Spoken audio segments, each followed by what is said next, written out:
नमस्कार, मैं शरद राजवंशी हाजिर हूं अभी तक की खास खबरों के साथ। आइए नजर डालते हैं मुरादाबाद मंडल की खास खबरों पर।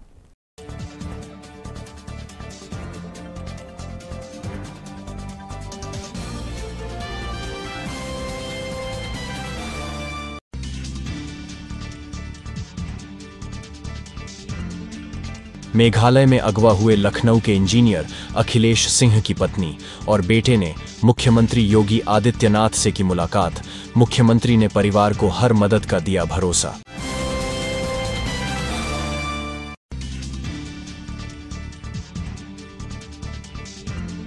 बिजनौर व्यय प्रेक्षक गणों द्वारा सूचना भवन स्थित मीडिया प्रमाणन एवं अनुवीक्षण केंद्र का किया गया विस्तृत निरीक्षण।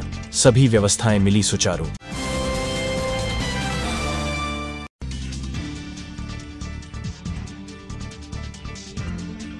नगीना से समाजवादी पार्टी के प्रत्याशी मनोज कुमार ने दाखिल किया नामांकन पत्र।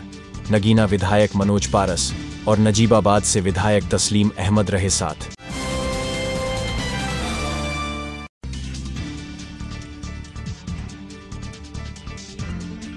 दिल्ली में हुई मुख्यमंत्री अरविंद केजरीवाल की गिरफ्तारी के बाद अमरोहा में रोष।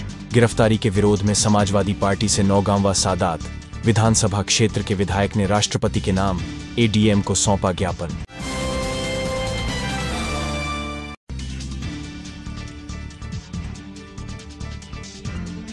मुरादाबाद में किराए के घर में मायके से लौटी बीवी को फंदे पर लटका मिला पति का शव। युवक की मौत से परिजनों में मचा कोहराम। पुलिस मामले की जांच में जुटी।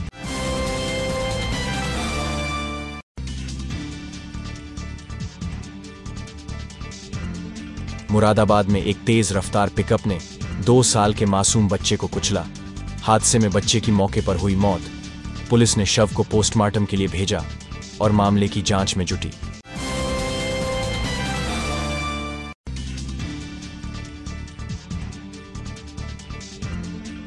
संभल में 19 साल से 1 करोड़ से अधिक हाउस एवं वाटर टैक्स होने पर प्रशासन ने बैंक्वेट हॉल को किया सीज।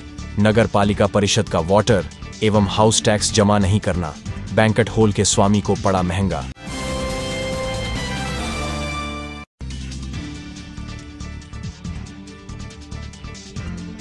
धामपुर में नरेश सैनी कैटर्स की ओर से सामूहिक हनुमान चालीसा पाठ एवं भजन उच्चारण कार्यक्रम तथा सम्मान समारोह का आयोजन किया गया। कार्यक्रम में नगर पालिका परिषद धामपुर के अध्यक्ष चौधरी रवि कुमार सिंह, गणमान्य नागरिकों एवं पत्रकारों को किया गया सम्मानित।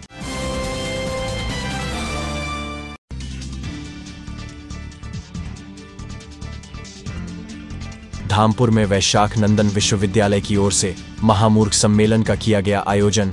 कार्यक्रम में विभिन्न विभूतियों को सब्जी की मालाएं पहनाकर उनका किया गया स्वागत।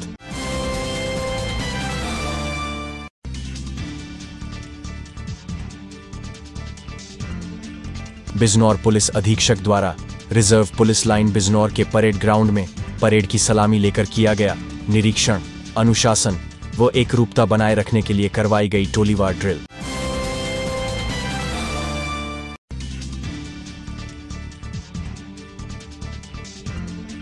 नजीबाबाद में मिले युवती के शव का पुलिस ने खुलासा कर मृतका के सौतेले मौसा को किया गिरफ्तार। आरोपी मौसा ने ही युवती की हत्या कर पहचान छुपाने के लिए जलाया था चेहरा।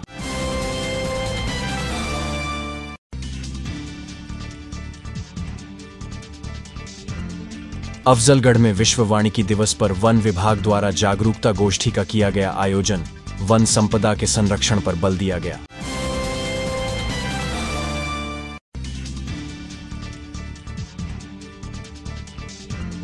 संभल पुलिस ने अवैध शस्त्रों की फैक्ट्री का भंडाफोड़ कर एक आरोपी को किया गिरफ्तार।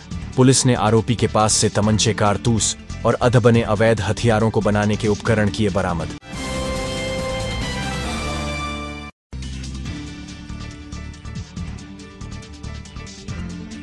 मुरादाबाद में होली के पहले बर्तन बाजार में व्यापारियों ने किया एक बैठक का आयोजन। बैठक में अमन शांति बनाए रखने के लिए अमन चैन के साथ त्योहार मनाने की अपील की। मंडल मुरादाबाद में पहली बार अभी तक न्यूज चैनल का डिजिटली महाअवतार। अब आपके मोबाइल में होगा न्यूज एवं मनोरंजन का अनोखा संसार। गूगल प्ले स्टोर में जाकर अभी तक न्यूज चैनल डाउनलोड करें और अपने मोबाइल में देखें। जनरल नॉलेज पर आधारित जीनियस कॉन, स्वास्थ्य से संबंधित कार्यक्रम, हेल्थ केयर, गानों पर आधारित सुनहरे पल, अपने मंडल की न्यूज और ढेर सारे मनोरंजन के कार्यक्रम अपने मोबाइल में अभी डाउनलोड करें अभी तक न्यूज चैनल।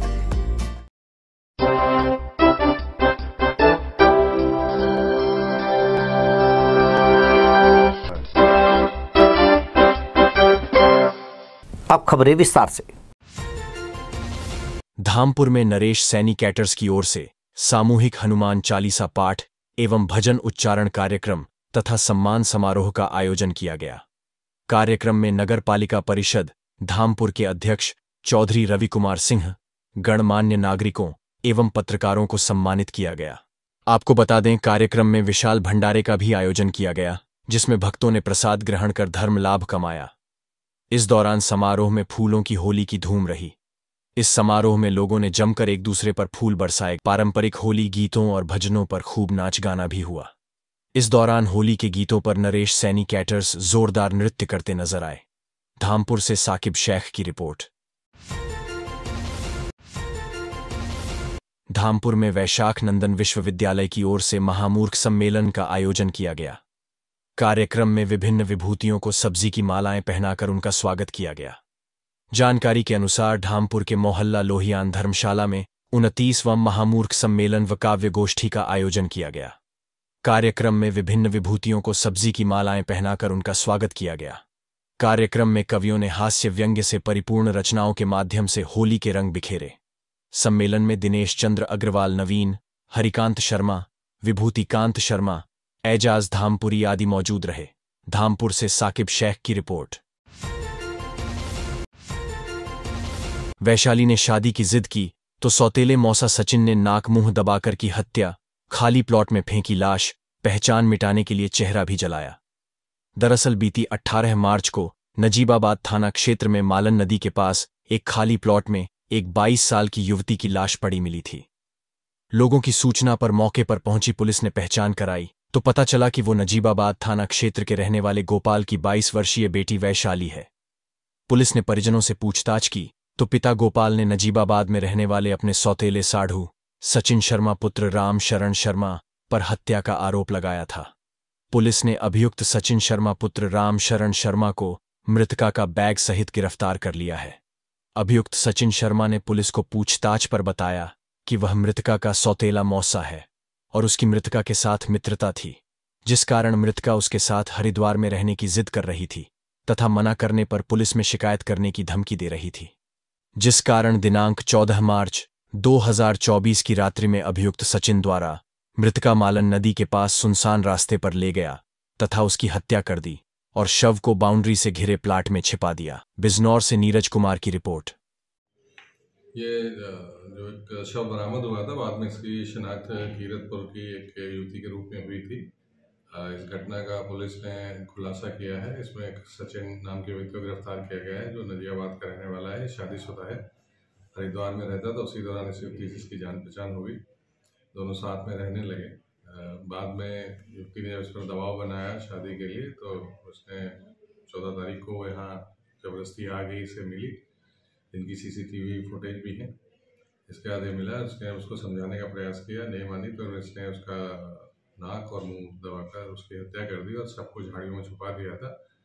एक युवती का बैग था जो इसकी निशानदेही पर बरामद किया गया है। पूछताछ पर इसने अपने जुर्म का इकबाल किया है। विधिक कार्रवाई इसमें कराई गई है।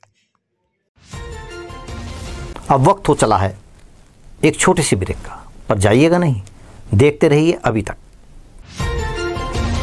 मंडल मुरादाबाद में पहली बार अभी तक न्यूज चैनल का डिजिटली महाअवतार। अब आपके मोबाइल में होगा न्यूज एवं मनोरंजन का अनोखा संसार। गूगल प्ले स्टोर में जाकर अभी तक न्यूज चैनल डाउनलोड करें और अपने मोबाइल में देखें जनरल नॉलेज पर आधारित जीनियस कॉन, स्वास्थ्य से संबंधित कार्यक्रम, हेल्थ केयर, गानों पर आधारित सुनहरे पल, अपने मंडल की न्यूज और ढेर सारे मनोरंजन के कार्यक्रम अपने मोबाइल में अभी डाउनलोड करें अभी तक न्यूज चैनल। लोकसभा चुनाव सामान्य निर्वाचन 2024 के लिए प्रथम चरण के नामांकन के तीसरे दिन नगीना सुरक्षित लोकसभा सीट से इंडिया गठबंधन के प्रत्याशी पूर्व अपर जिला एवं सत्र न्यायाधीश मनोज कुमार द्वारा अपने समर्थकों के साथ कलेक्ट्रेट पहुंचकर नामांकन कराया गया। बता दें कि नगीना लोकसभा सीट से आजाद समाज पार्टी के चंद्रशेखर आजाद, बसपा से सुरेंद्र पाल सिंह, भारतीय जनता पार्टी से ओम कुमार और इंडिया गठबंधन के प्रत्याशी मनोज कुमार की चुनाव में जबरदस्त टक्कर होने वाली है। नामांकन के बाद समाजवादी पार्टी के जिला कार्यालय पर पहुंचे प्रत्याशी मनोज कुमार ने कहा कि भारत के संविधान का राज पूर्णतया कायम हो और मेरा मुकाबला वर्तमान सरकार से है। इंडिया गठबंधन के नगीना लोकसभा सीट से प्रत्याशी मनोज कुमार के साथ समाजवादी पार्टी के नजीबाबाद के विधायक तस्लीम अहमद और नगीना विधायक मनोज पारस सहित समाजवादी पार्टी के पदाधिकारी व कार्यकर्ता मौजूद रहे। बिजनौर से नीरज कुमार की रिपोर्ट। आज आपने नामांकन कराया, किन किन मुद्दों पे आप चुनाव लड़ने आए हैं? सबसे बड़ा जो इस मुल्क का मुद्दा आज की तारीख में है वो है संविधान बचाने की, संविधान की रक्षा करने की। क्योंकि एक बहुत बड़ा तबका, एक बहुत बड़ी आबादी की जो पैदाइश होती है आज़ाद भारत में, वो सिर्फ भारत के संविधान से होती है। और यही भारत के प्रत्येक नागरिक की जिम्मेदारी बनती है कि वो भारत के संविधान की रक्षा करे। क्योंकि भारत का संविधान करीब 74 वर्ष 2 महीने भारत के नागरिकों को एक बहुत बड़ा तबका मजलूम, बेबसी और लाचारी का जो भारत के हिंदुस्तान कहे जाते हैं उनसे पहले था, उसको भारत के संविधान आने के बाद एक स्याही से लाखों करोड़ों लोगों के जीवन में परिवर्तन आया। सबसे बड़ी ज़रूरत आज है भारत के संविधान की रक्षा करने की। और मैं आप लोगों के माध्यम से एक बात ये भी कहना चाहता हूँ कि भारत के संविधान है तो लोकतंत्र है, और भारत का संविधान जब खत्म होगा तो भारत का लोकतंत्र खत्म हो जाएगा। सुप्रीम कोर्ट के 4 न्यायाधीशों ने एक प्रेस कॉन्फ्रेंस की थी कि भारत का लोकतंत्र खतरे में है, और भारत के नागरिकों से अपील किया था कि आप भारत के संविधान की रक्षा करिए, ताकि कोई इतिहास जब लिखा जाए तो ऐसा ना लिखा जाए कि उनकी आत्मा मर चुकी थी। सर, सियासी गलियारों से आप एक सम्मानित पद त्याग कर जो है चुनावी अखाड़े में उतरे हैं, क्या वजह है? शिक्षा का मतलब मात्र रोजगार नहीं होता, रोजी रोटी नहीं होती, मान सम्मान भी होता है। और जिसका समाज पीड़ित हो, दौरान न्यायिक कार्य मैंने पाया एक बहुत बड़ा तबका, एक बहुत बड़ी आबादी कानून के शिकंजे में फंसी हुई है, और सामाजिक न्याय के जो मूल सिद्धांत हैं उसके विपरीत वर्तमान सरकारें काम कर रही हैं, जिसमें हम लोगों ने चूँकि संविधान का फल चखा है, इसलिए हम लोगों की बड़ी जिम्मेदारी बनती है कि उसकी हम लोग रक्षा करें। इसलिए उनके अधिकारों और हक हकूक़ की बात करने के लिए हम जैसे लोगों को आगे आना होगा। और मैं भारत के प्रत्येक शिक्षित व्यक्ति से ये बात कहना चाहता हूँ जो किसी भी सेवा में, किसी भी स्तर पे है, किसी भी पद पर है, आसीन है, उसकी नैतिक जिम्मेदारी है कि वो भारत के संविधान की रक्षा करे। क्योंकि भारत का संविधान उसकी भी रक्षा करता है जो उससे घृणा करता है। चंद्रशेखर आज़ाद के आने से नुकसान है या फ़ायदा है आपका? चंद्रशेखर आज़ाद, चूँकि बात आप लोग कर रहे हैं, अभी पीछे भी एक पत्रकार साथी कर रहे थे बात, तो मुझे लगता है कि गठबंधन ही असली, और गठबंधन से ही जो जुल्मी सरकार है उनका मुकाबला किया जा सकता है। कोई भी निर्दलीय प्रत्याशी या किसी भी तरह का कोई भी दल का नेता अकेले लड़कर कोई भी चुनाव इस मुल्क का आज की तारीख में नहीं जीत सकता। सर, एक सवाल मेरा भी, आप बहुत कम समय में, चूँकि अभी आप राजनीति में आए हैं, बहुत कम समय में इतनी लोकप्रियता हासिल कर ली है, इसकी क्या वजह है? यह है कि भारत का संविधान जो डॉक्टर भीमराव अम्बेडकर के द्वारा लिखा गया है उसकी हम लोग उपज हैं, उन विचारों के साथ हम लोग अडिग हैं। और ये अतिशयोक्ति नहीं है कि विपरीत विचारधारा के व्यक्ति भी डॉक्टर भीमराव अम्बेडकर का गुणगान करते हैं और सदन से सड़क तक कहते हैं कि मैं डॉक्टर भीमराव अम्बेडकर की वजह से यहाँ पर आया हूँ। ठीक है, थैंक यू। बहुत बहुत शुक्रिया।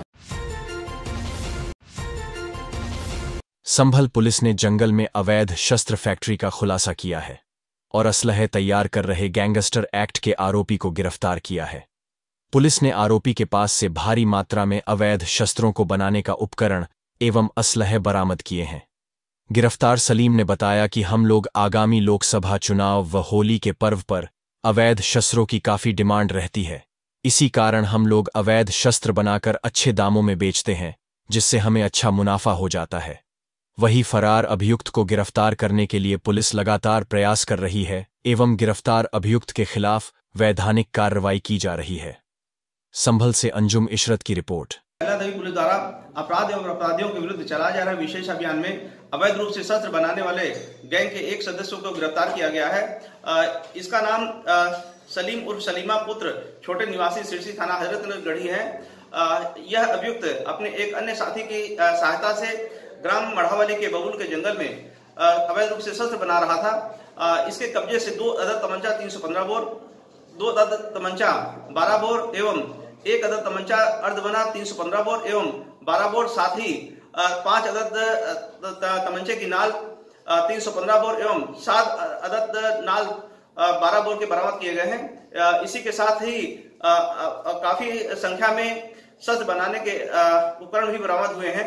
इसका अन्य साथी जो कि अंधेरे में का फायदा उठाकर भागने में सफल रहा है, उसका नाम वसीम उर्फ लाला पुत्र जफर निवासी फूलबाग कॉलोनी सराकरी थाना हयात नगर है। इसकी भी तलाश की जा रही है। शीघ्र ही इस व्यक्ति को गिरफ्तार करते हुए प्रकरण में कठोर विधिक कार्रवाई सुनिश्चित की जाएगी। अब खबरों में इतना ही, फिर हाजिर होंगे अभी तक की खास खबरों के साथ। तो देखते रहिए अभी तक। नमस्कार।